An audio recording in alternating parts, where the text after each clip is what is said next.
Welcome to our 29th podcast. Today, we'll be talking about stakeholder engagement and change management. What's the one thing you can do now to effectively engage your stakeholders? Keep listening to find out. Welcome to Harmonious Workplaces, a podcast about corporate culture, organizational change management, and workplace behavior. Harmonious Workplaces was started by independent consultants Rich Cruz, Ben Kleinman, and Cheryl Volpe to explore, challenge, and build on various organizational culture and change management concepts. It's a blend of theory and practice based on their personal and professional experiences working with companies of all sizes across various industries. If you own a business, lead a team, want new ideas about the corporate environment, or just want to listen to a group of consultants talking about how to make work more enjoyable, we invite you to sit back, relax, and dive in with us to Harmonious Workplaces. Hello, Harmonious Workplaces listeners. As always, we're glad to have you with us today. My name is Rich Cruz, and I'm joined here by my colleagues, Ben Kleinman. Hey, Ben. Hey, everyone. And Cheryl Volpe. Hey, Rich. Hey, Ben. Hi, everyone.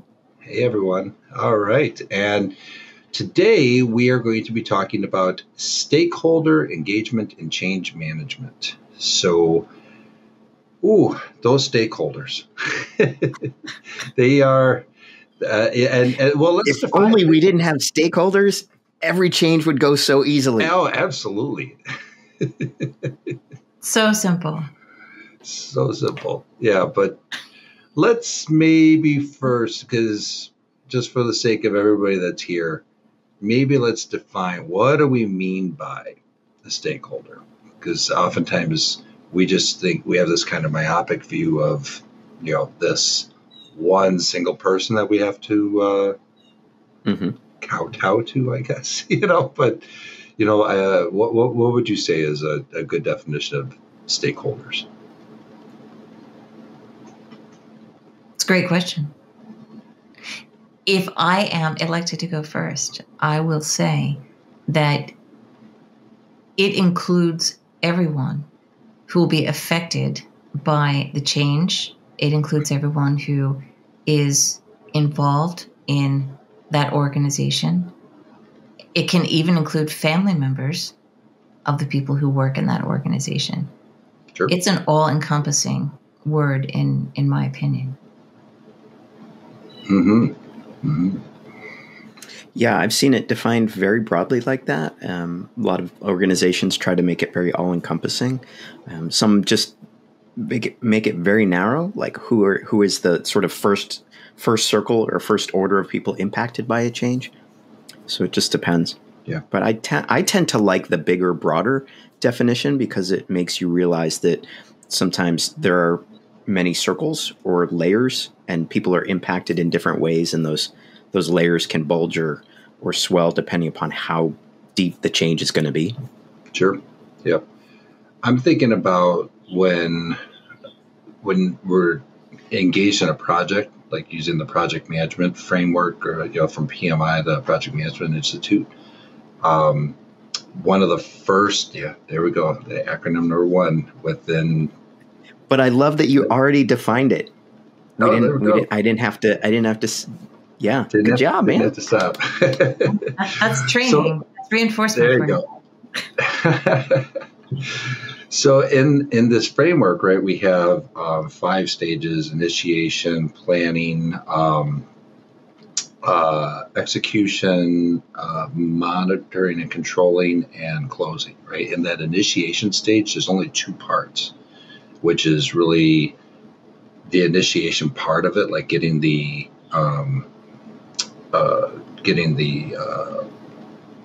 defining what it is that project is, and then defining who the stakeholders are. And that element on the stakeholders is, when we think about, we live in kind of this open system, right, where we have inputs coming from outside, we have inputs coming from inside the organization. It's those people who are affected. Is it everybody? Could be, but there's certainly, the executives. There are the management level, the frontline workers, the customers, and sometimes it even includes those vendors and everybody else. So it depends on what the scope of the project is. Which Right. Yeah, for sure. And this is why process is so important, because you're absolutely right, Rich. You cannot define the who, what, where, when, and why of a project when everyone in the world is included in your stakeholders, for sure, right? So to make that process efficient and to make that initial why clear to everyone, you do have to narrow it down, right? You do have to know what your audience is for those important launching conversations. Mm-hmm. Yep. But I think it's to your point, both of you actually in the planning stages, in the conception stages, being really thoughtful about internal people and external people. I think a lot of times someone thinks of a change as, oh, we're just updating maybe some internal processes, or we're updating something in our IT system, or we're just moving some people around to a new manager. And they think, oh, it's got nothing to do with our vendors or our customers. But sometimes those processes or a system change can really have ripple effects to your customers, to your vendors, suppliers, what have you. It's important to kind of keep that in mind. And then, you can rule it out early on and say, no, it's just a simple internal switch. We're changing some sort of database into a data lake or whatever, and it's not going to impact our customers. So you keep it all internal. That's great. But at least you've thought about it and you've kind of made that effort to be intentional. Yeah. I mean, it's like with planning communications and with, how do I put this? When we're in marketing, right, or even in internal communications, we have to define who that audience is, because it's not everybody, right? It's those personas that we have to tailor a message to. So we need to figure out who might be impacted, and like you said, like be open to some feedback on, do you think you're going to be affected, or is this change going to have some effect on you? Because if it does, it's probably a good idea to bring them into that whole process, into the decisions being made. Absolutely. Yeah. Cool. So I actually thought you were going to say, let's define engagement and not let's define our stakeholders. That's a good one. Yeah. So we're just getting all way deep into the weeds of definitions. Yeah, for sure. All of that sort of stuff. But let's carry on. Well, no, let's do that. Let's go. You open that can of worms. Dang it. So I guess I was thinking, sorry, go ahead. No, go ahead. No. Yeah, I guess I was just thinking about in terms of engagement, and maybe it depends on where you are in your change process or where you are in your transformation. But I was thinking about engagement in terms of, do you engage people differently if you're thinking about or visioning your change, your transformation? Do you think about how you engage them differently then versus if you're already way deep into implementation and you're bumping up against a lot of joy and happiness? How do you sustain that? Or you're coming up against a little bit of hesitancy or resistance? How do you engage with that? Is there a different way that one engages? And is the engagement just a matter of different tactics? Or is there something cut from a whole different type of cloth in terms of how one interacts with people who are on this transformative journey? It's great questions. Because inevitably, if you don't have a wide enough scope in the beginning, you will have that team who says, well, this is the first time I'm hearing about it. And then there's instant resistance, right? But if you define it too broadly, you never get out of stage one, right? Right. Yeah. Or I've seen it too, where a lot of times you have these really, really wide announcements saying we're changing X, Y, and Z. And a lot of people look at that and go, that is great. It has absolutely nothing to do with me. And they tune it out for the rest of the engagement, even when down the road, it may have like a little bit of just a sliver of intersectionality with that team. And then they come back and it's like a year later and the sort of sliver of intersectionality is starting to impact how that team does. And they're like, wait a minute, what is this? This was from like a year ago? What? I don't remember anything about this. And so there's this very bizarre sort of, we heard about it, we've tuned it out, now it's hitting us and we have to deal with it. Well, I'm thinking about Cotter's change model, right? Right. So John Cotter wrote Leading Change 1996, I think is when this book came out. And it's an 8-stage change model. And in the beginning of this, I think it's stage 2, is to like build the guiding coalition, right? So that is finding, and not meaning to use a word within a definition, but to engage this smaller group of change champions, so to speak, right? Mm-hmm. To align them to the urgency of this change, right? So I think that's the first part, is create the sense of urgency. If I'm not mistaken, I think that's the first part of it. The second part is build this coalition. So when you can get those kind of early adopters, those change champions, those people who can influence the other people, then I think you can start to better define who to engage with, who to communicate with, who to include in the decision-making process, who to add to the project roster, so to speak. Does that make sense? Absolutely. It does. And this overlaps a little bit with what we talked about on our last episode about having those champions in different corners to sort of get that buy-in, right? Yep. And I think we mentioned Cotter last time too. And that is a very important part to helping leaders understand who should be in those audiences. Who are those stakeholders? So it's a great point, Rich. Do you guys think that no matter how hard you try, there is always going to be someone left out? And have you worked with leaders who are of that, I'd rather ask for forgiveness later than permission first, right? There's how many experiences of those elements have we all had? So there has to be a practical balance in here also, right? Between how egalitarian you can be in the beginning and still be practical and efficient, right? And that's a challenge.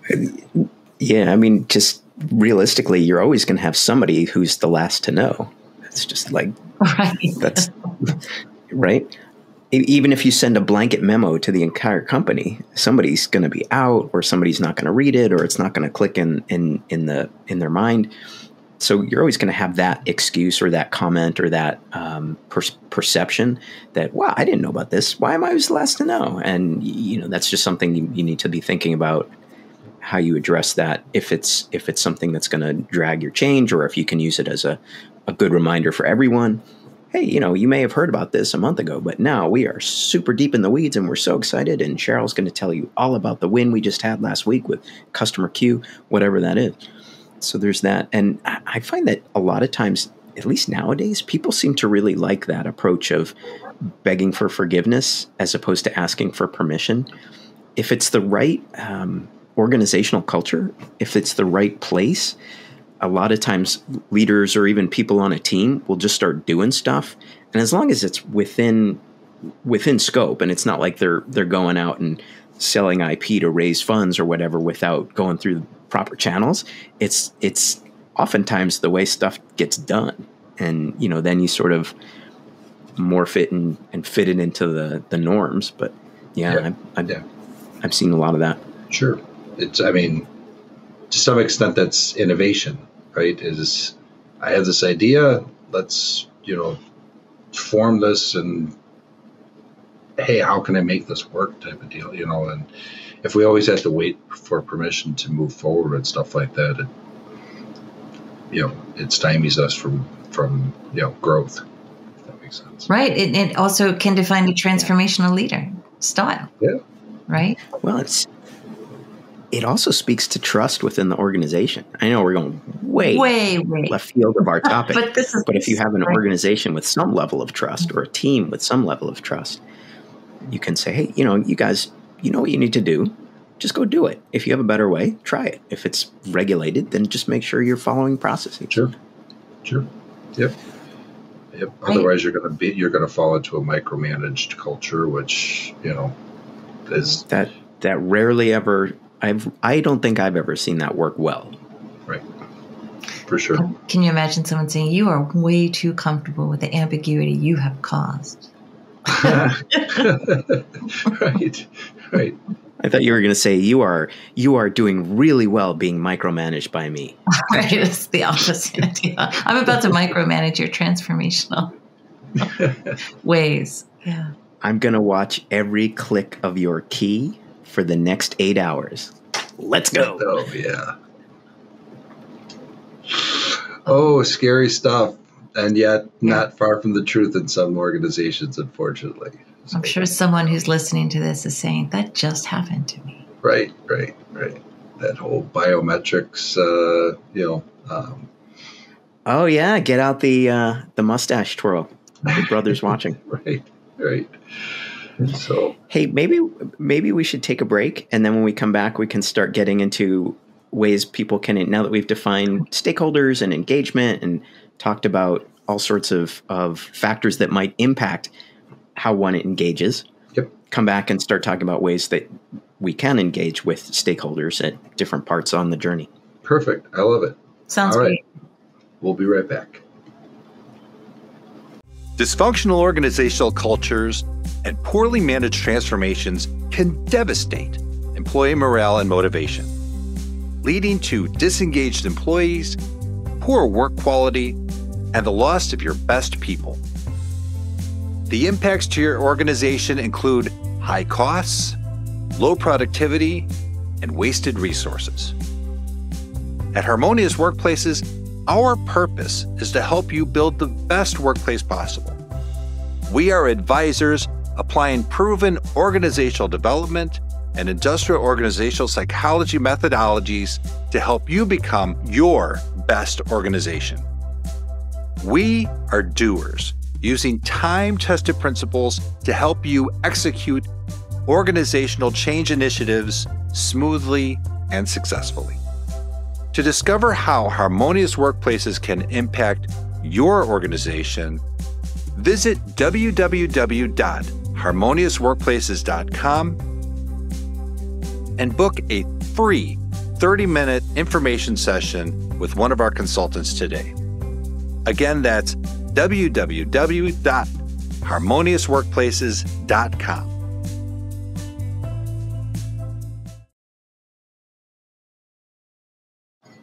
And we're back. So we've been talking about engaging stakeholders in change initiatives and kind of just defining what, who are those stakeholders and what's engagement and all that. Let's get into some of the nitty-gritty of how we can engage, some of these people that are involved in our changes. So as we always talk about, communication is paramount in this, right? So, crisp, clear, simple, not jargony. One thing and I'm sorry to jump in and then I'll shut up, but one thing I would love to see is at a company, and I try to do this sometimes as a consultant, I'll come in and I'll get a feel for the acronyms and jargon that people use. And then I'll just think about, if I were going to craft an email just using 3-letter acronyms, could I actually make a full sentence or a full email without using any actual normal human language? And sometimes it's staggering how far you can go in that before you run out of acronyms or things like that. It's like there are so many different internal jargons and terms and things like that. And it's like, if you gave that to my mom, she would look at it and go, what is this? My dad would be sitting there trying to crack the code with, all of his code breaker stuff. And it's just like crazy, right? So simple, clear, crisp, no jargon, no acronyms. If you can start your communications with that, that's always a good place to be. And obviously tailoring it. Different groups have different language they like to use or different tone they like to use. But please. Absolutely. And those acronyms are a matter of immense pride in some cases. They can be. Yeah, and they can be. Especially if you're a consultant coming in from the outside and you can pepper your communication with some of those details, it will make it seem as that, you've done your homework and you can be one of us. We will listen to you a little more intently if you can use them appropriately. But the kiss of death, right? Use one the wrong way, you're done. Game over. So, but you're right. So, Rich, I see you smiling. Well, you're like, you guys are full of beans. No. I'm saying actually, when you actually define some of those jargony terms and you have that language of the acronyms, though, it's a cultural artifact at that point when people actually know what this means. Right. I mean, we see this in, again, a lot of tech transformations where there's some element of that software solution or whatever, that is very specific. I'm going to go back to the one that I always do, which is Salesforce, right? Which is, it has its own terms, right? You've got this, the apps are made up of objects. The objects are made up of fields, and like everybody eventually gets to the point where they know that and they feel comfortable talking about that. But at first they're like, what the hell are you talking about with an object? Like what, it's not, it's a piece of software. It's not really that thing, So, I'm thinking about, I'm going to use an acronym right now, so if you'll forgive that, but I'm thinking about ADKAR, which is a change management framework from an organization called ProSci, right? And so ADKAR stands for awareness, desire, knowledge, ability, reinforcement. And so that guiding coalition are the people who have the desire to participate and support the change, but the knowledge part, that's where this engagement piece really, I think, comes into play and starts to factor into the cultural aspect, because it starts to create those signs, symbols, language, codes, whatever you want to call it, that makes this change what it is. Right. Those knowledge centers of excellence is a stretch, but people also will use that. Right. That knowledge, you're right, Rich, that is the next sort of meat and potatoes part of these processes, right? The VIP of the COE recommends the PIT dig deep into ADKAR because the C-suite CEOs and CMOs and CTOs and CFOs are looking at the KPIs and they're not happy. LOL. OMG.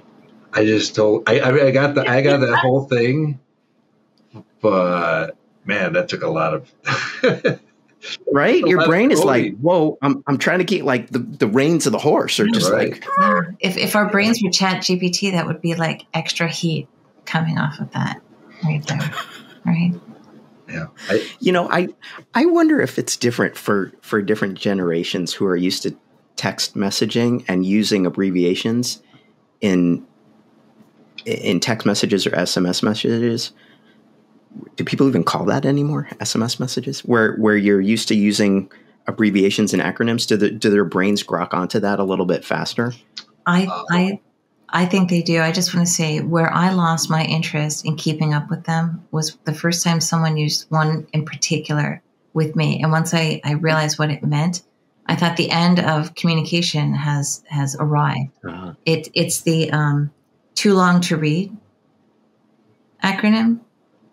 I got that at the end of an email, and it was like, I think it's like 5 letters, I think. Too long to read later, something like that. And I thought, why not just use that all the time now? And who has any engagement?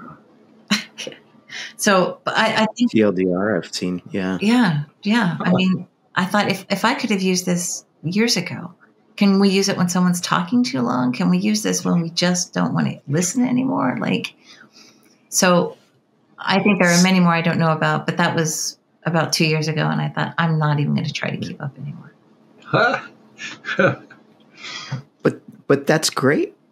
in terms of thinking about engaging with your audience, and sort of to bring it back to our conversation here, if you have someone who is so busy or who is so locked into a certain world at their day job, like they're in production or they're in IT or marketing or sales or whatever, and that's the world they live in, they love it, they're driving it, they're crushing it, and you're trying to come at them with something that's like, yeah, we're doing something in this other part of the business, we want to make sure you're aware, it's going to impact you in 6 months when we start to roll out a new system for you, or there's going to be new processes. It's not going to come for 6 months. We're just in the initiation phase. We're kind of building our teams together and gathering info. Somebody might ask you for some insights in 3 months, but that's kind of way out there. How is that person? That person's going to hear it and they're going to go, love it, don't care about it. How do you keep that person engaged? How do you keep that person so that when you do come to them, because as a change implementer, you're on this journey, it's usually kind of like tight and packed and you want to keep things moving and keep motivation.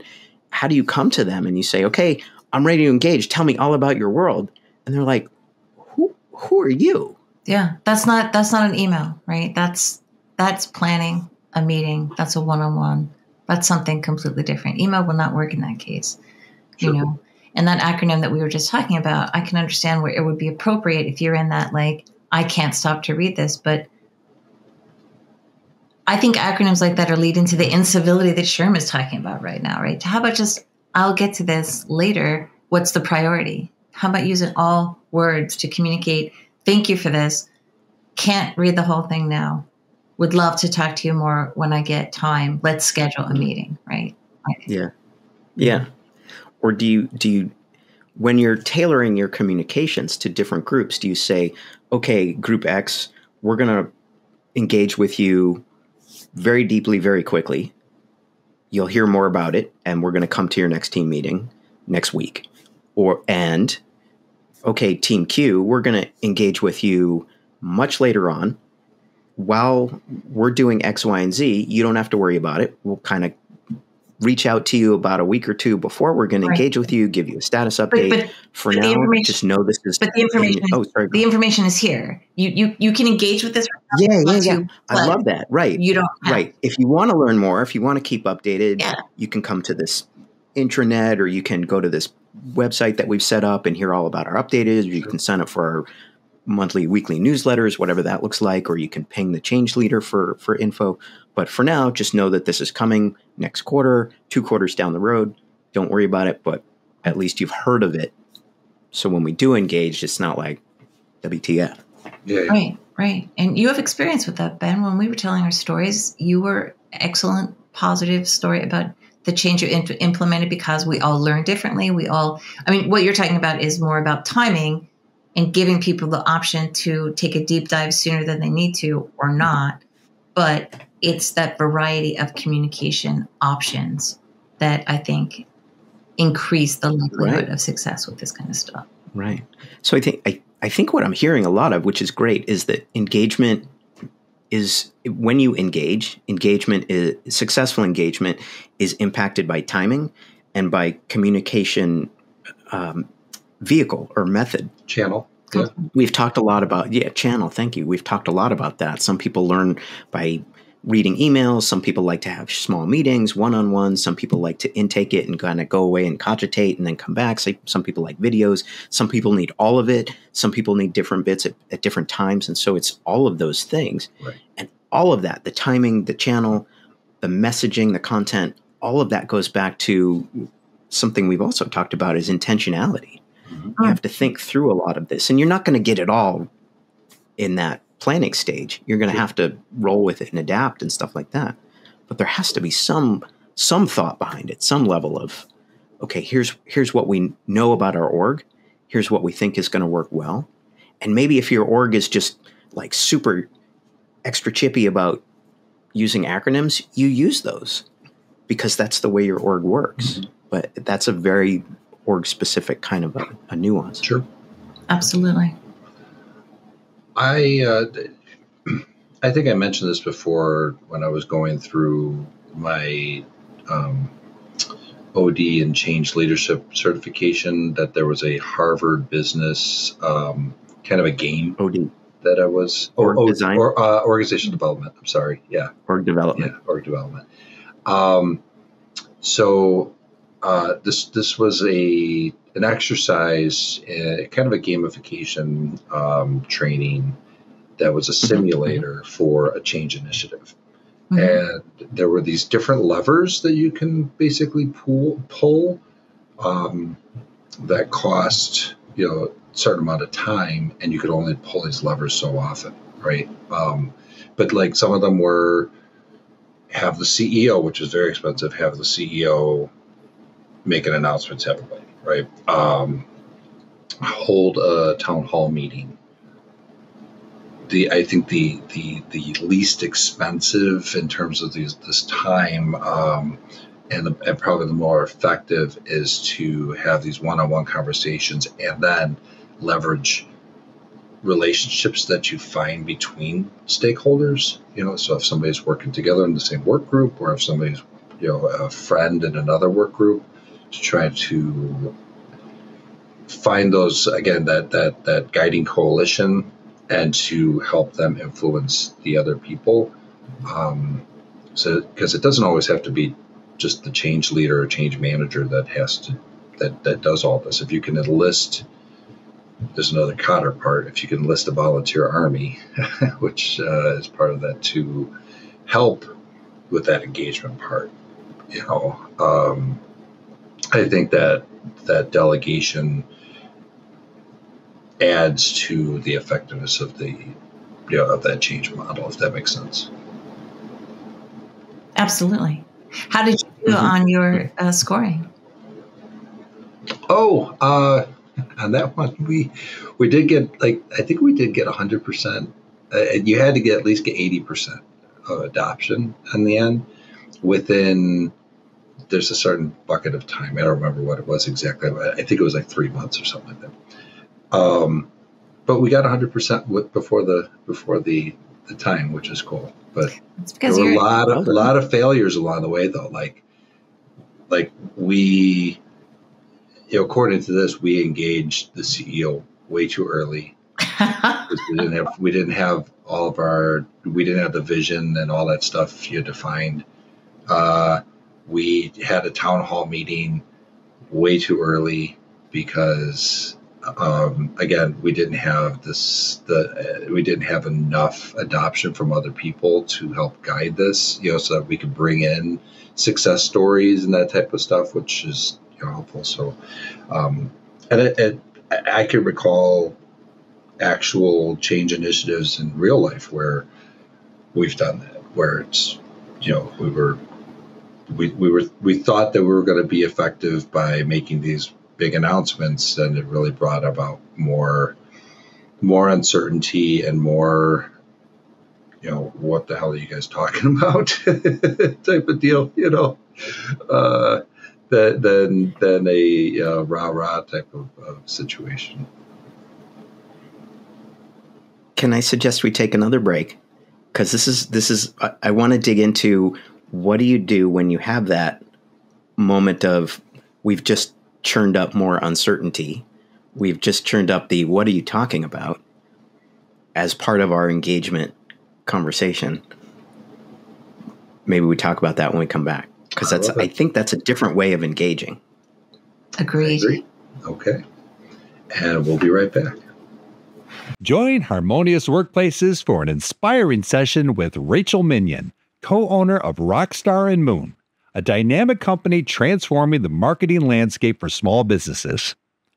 With passion, talent, and expertise, Rachel consistently delivers results that make brands legendary, proving that rock stars can truly change the world.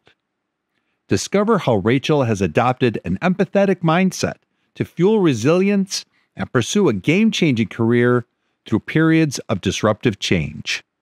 Tune in to episode 31 of Harmonious Workplaces, Resilience Through Empathy.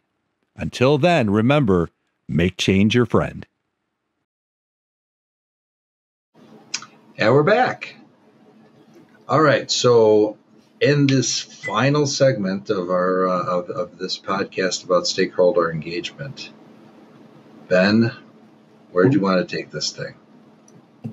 Yeah, well, I think we were talking about engagement, and we were talking about engagement being impacted by timing and by different communication channels.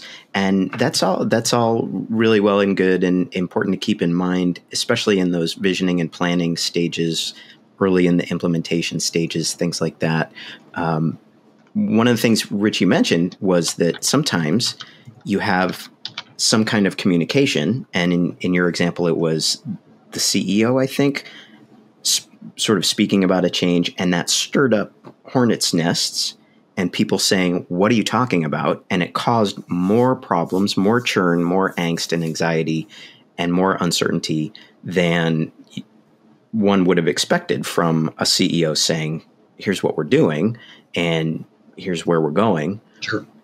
So I think there's some engagement tactics there that maybe didn't go as planned, but then also engagement tactics that you probably would use to recover from that, or retouch people and kind of bring them back into, no, you've heard about this. Remember back in blah, blah, blah, we sent this out, or we had that meeting at your town hall. We're just kind of coming around to it now. Here's the update. So does that resonate? Yeah. In two ways for me. One is those times where a proposed change or a way that something's going to change gets leaked before, like somebody on the inside says something, or somebody overheard something, and either the rumor mill starts or misunderstandings happen, right? Or the second one is where maybe that primary stakeholder, that executive level, didn't have all the information or misunderstood something, or there's some kind of miscommunication that happened there, and then went to do this mass announcement, and then you have the other people going, "Oh wait, that's not what we wanted to do. That's not where we wanted to go." Those beware when you ask CEOs to say anything, right? Right. Yeah. So how does one recover from that? They call it human resources. It was interesting. I just saw on LinkedIn a post, and I was like, "Oh, that's a good idea," or that's a good thought. Like, people would probably say that, "Oh, I'm going to go and talk to HR," but right. Frankly, HR is on the payroll too, so HR may be right. Watching out for HR's best interests and the interests of the company more than your interests. Right. So that may not be the way to go all the time. But it is often the idea, right? So this goes back to OD, right, and IO. The awareness of strategic partners in the backgrounds that the three of us have. It's crisis management at that point, right? And if your change has evolved into a crisis, that does require an extra level of skill sets, right? And HR is a huge part of it. But like you just said, Ben, they may not even have the training to deal with a crisis on that level, right? So it is about a different kind of communication at that point, right? Yep. Mm-hmm. Mm-hmm. And go ahead, Richard. No, go ahead. I was just thinking, even if it's not a crisis in the sense of BP oil spill crisis or Tylenol aspirin crisis, right. It's still. You're right, Cheryl. You have to sort of pause for a moment and say, okay, whatever we just didn't work so well. We need to put that genie back in the bottle as best we can, and then we have to get back on our regularly scheduled programming before this thing goes way sideways and totally derails where we're going, because we still believe in the original vision and we still want to get to where we're going. We just have to figure out how best to get over, through, around this hiccup.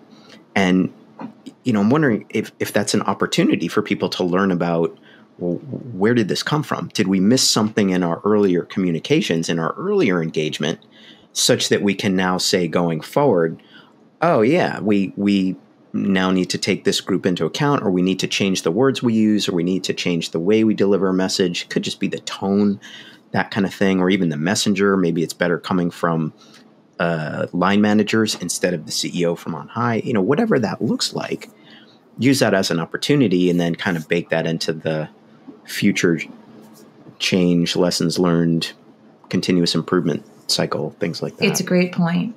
I was just speaking with Ellen Smolka, and I was telling you both.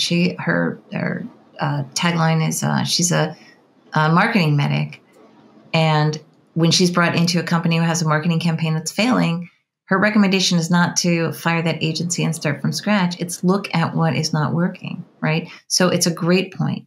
What did we do here? How did we make this happen? And how did we not have the knowledge or the foresight or the planning to see that this was a potential outcome here? Right? Yeah. Yep. Well, I think we're in a very unique position in the history of business and communications in general, right? Where we can open up when we're designing these communication channels. How are we going to get the information out there? There's also this kind of inbound method too, now that we've not had, historically, where we can leverage things like, if you have Microsoft Teams, where you can have people go to a specific place to give feedback, right? You can set up online forums so people, if they want to give anonymous feedback back to the organization, they can go and do that without feeling like they are going to be punished for having these negative thoughts or negative feedback about certain things. So I think we have the ability now to be very speedy in remedying those things, because those tools, so there's tech, certainly, but there's also some of the human stuff that, of emotional intelligence and all that people can be trained in, and how to manage relationships within those channels.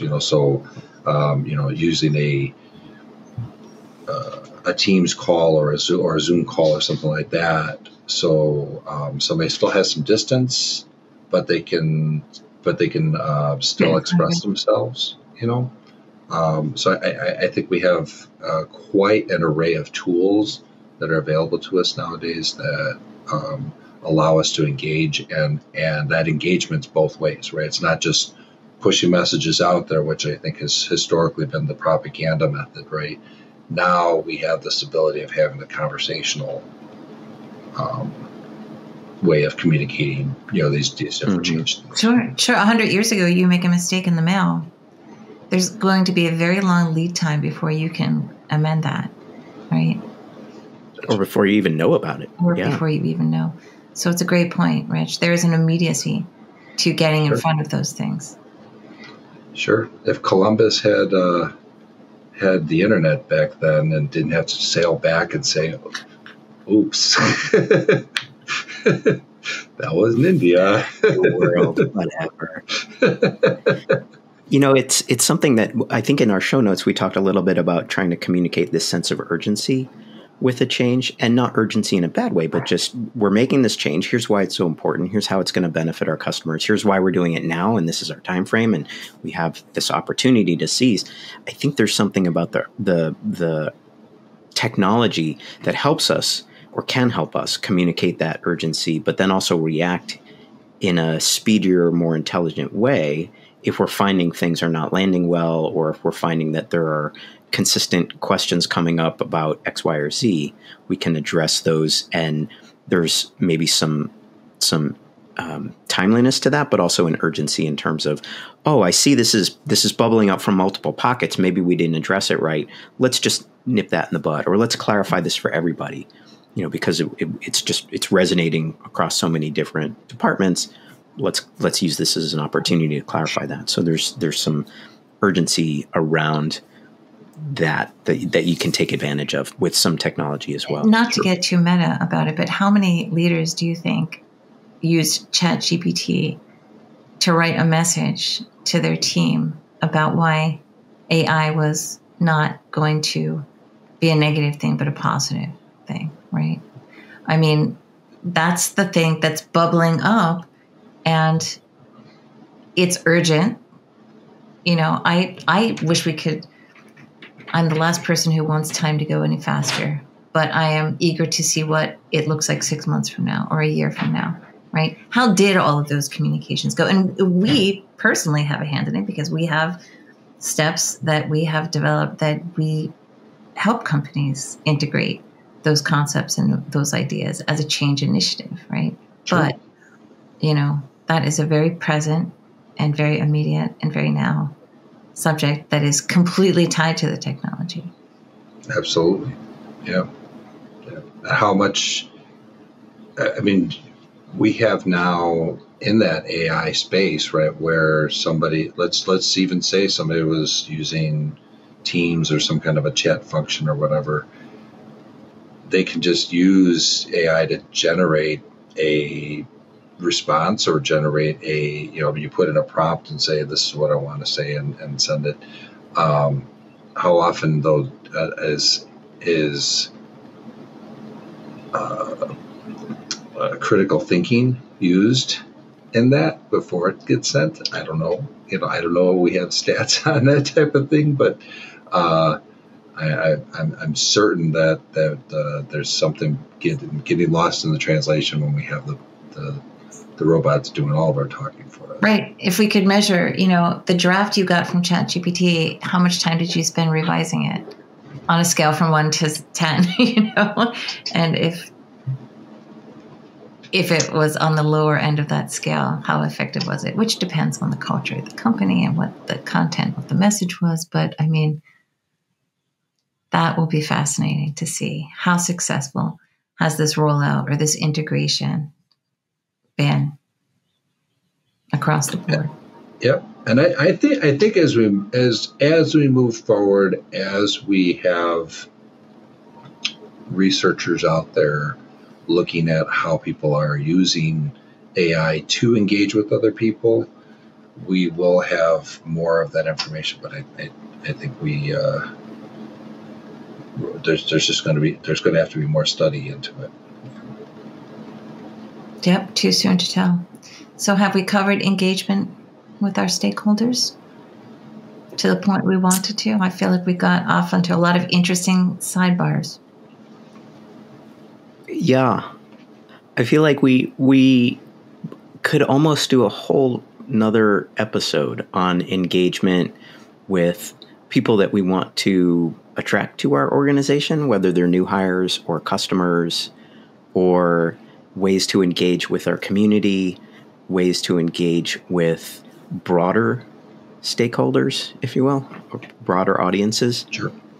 That we just haven't even begun to dig into right here. Right, yeah. And then maintaining that engagement through feedback loop, but also, there are things like training and, sharing knowledge and, reinforcing behaviors and all that stuff, which, through coaching and all that we haven't even touched on. Yeah. Right. Well, that's internal, and then externally maintaining that engagement through marketing tactics.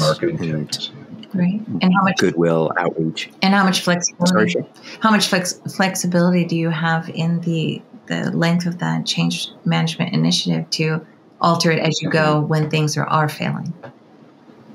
Right. And so much of that is tied to a change, but is also its own, marketing is its own thing. Training and learning and development, right. It's its own thing. So you have this change you're trying to weave in, and then all these other gears are always just still churning and turning. fascinating stuff, but that's why change can quickly get very complicated and challenging, and why we exist. Right. Voila. So can we say that we always introduce the program with what's one thing you can do? I don't know if we have that in this one. There's just this is a meaty topic. Yeah. I would like to venture into the idea that it is communication is core to it, but knowing your audience, right? You have to understand. Well, you have to know what you're changing first. You have to know the why of the change. But in order to, as a leader, you need to know why. But in order to have the best likelihood of the most successful engagement, you need to know the stakeholders that you need to address. So that's dead. There you go. That's a good takeaway on this. Is know the stakeholder. What's that? Clarify that crystal clear message, and how, and what channels and how to communicate that, which is all,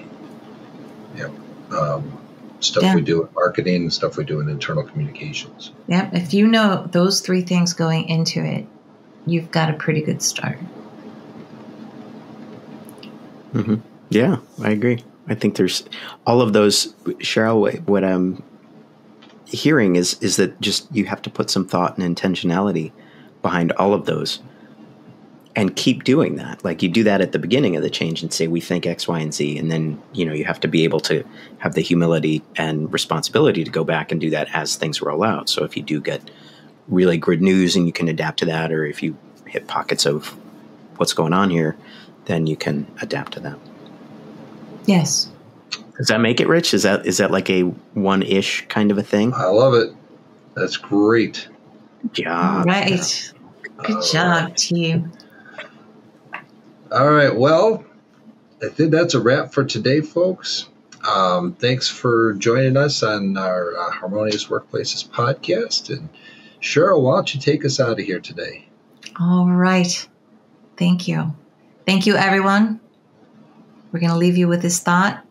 It always comes back to this. If you can do this one thing overall, you'll be in a much better spot than if you don't do this one thing. And the one thing is, make change your friend.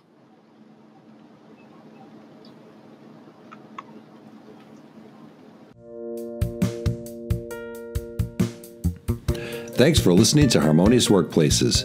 You can find Harmonious Workplaces on LinkedIn, Twitter, YouTube, Spotify, Amazon, Apple, and other streaming platforms. We'd love any feedback on whatever channel you find us on. Please rate, like, and share our podcast with your network, and remember to add Harmonious Workplaces to your list of favorites to get notified about each new episode. To contact Rich or Cheryl, please visit www.workbalanceconsulting.com. To connect with Ben, find him on LinkedIn or visit at www.harborsidestrategy.com.